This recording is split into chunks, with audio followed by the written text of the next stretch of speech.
Zoe, Zephyr isn't the first lawmaker silenced for speaking their mind on an issue. Zephyr isn't even the first in the past month.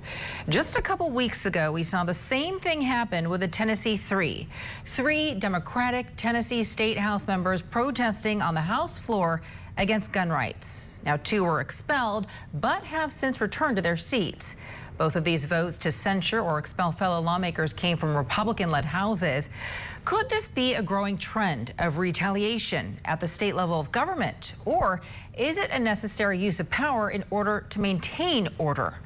Will Roberts is the acting senior vice president for rights and justice at the Center for American Progress, and he joins us now live to answer some of these questions. Will, thank you so much for your time today. Thank you for having me. So this is the second time in a matter of weeks now that a lawmaker has been silenced for expressing an opinion. Will, is there a reason that this is happening more now, or has this always been an issue? So, I think we need to be crystal clear about what's going on here. We see it both in the case of Montana and with the Tennessee Three, that far right-wing, MAGA extremist, even Republican lawmakers in state capitals are exercising their power to silence debate that they don't want to engage in. And it is something, as you said in your opening, that is happening more and more, and it's deeply disturbing. I want to look at exactly what took place, just so people understand. What exactly were their transgressions for any of these lawmakers, be it in Montana or in Tennessee? Did they deserve to be censured? Did they deserve to be expelled? And what exactly does breaking decorum mean? Are there laws around what defines decorum specifically? So, great question. In every legislature, just like in the U.S. House and the Senate, there are rules of decorum, of how you're supposed to conduct yourself on the floor during debate. And so those are rules that are governed in most cases by that legislative body. The members of that body vote on their rules at the beginning of each session, and so they are, widely agreed upon rules.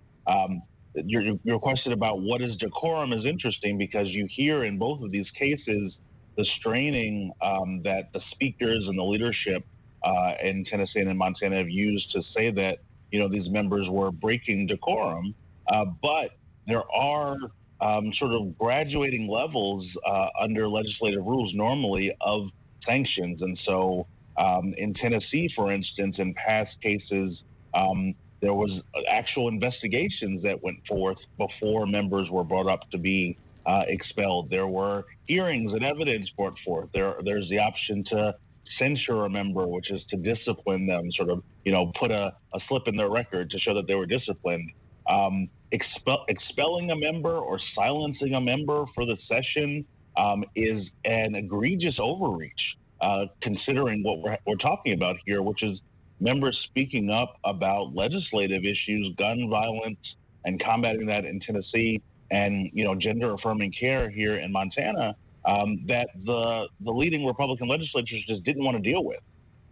Why do you think we're seeing this break out, though, at the state level? I mean, is there a reason why we're seeing this happen in state legislatures across America right now? I mean, you had mentioned, MAGA Republicans. Is this simply a new generation of leadership that is willing to speak out for their beliefs and go up against these quote-unquote MAGA Republicans? Why is this happening at the state level right now? So I think you're seeing across the country an unfortunate trend of the ruling parties in state legislatures trying to over-exercise their power, particularly in states where there are supermajorities in the legislature, and they are really overreaching in an egregious way. I think it is certainly part of a trend of sort of a lack of civility that we see even in Congress, frankly. Mostly from the likes of the Marjorie Taylor Greenes of the world, who instead of wanting to have a legislative debate on an issue, decide to shout people down, and in this case, decide to use the powers at their disposal to stop debate and to remove people from office. And the key here is not just that they're removing members or silencing members, but they're removing representation, right, for the constituents that all those folks represent. And it's part of a wider trend. I think it's even connected to the notion of how lots of conservative lawmakers are trying to ban certain books and stop people from having certain conversations, that at every turn, rather than engaging with ideas that they don't like, these extremists are trying to shut them out completely. I only have 30 seconds left here, but Will, how do you feel about the future? I mean, looking ahead, the divide between the two parties here, will it get worse? Does it get any better? I mean, is it possible to come back from something like this, or does the future look bleak for politics as a whole?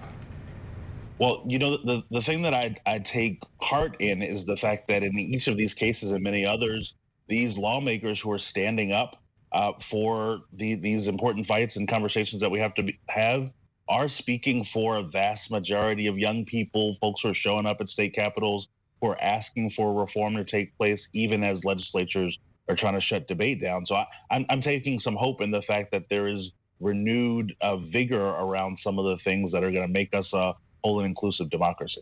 Will Roberts is with the Center for American Progress. Well, thank you so much for joining us today. We definitely appreciate you stopping by.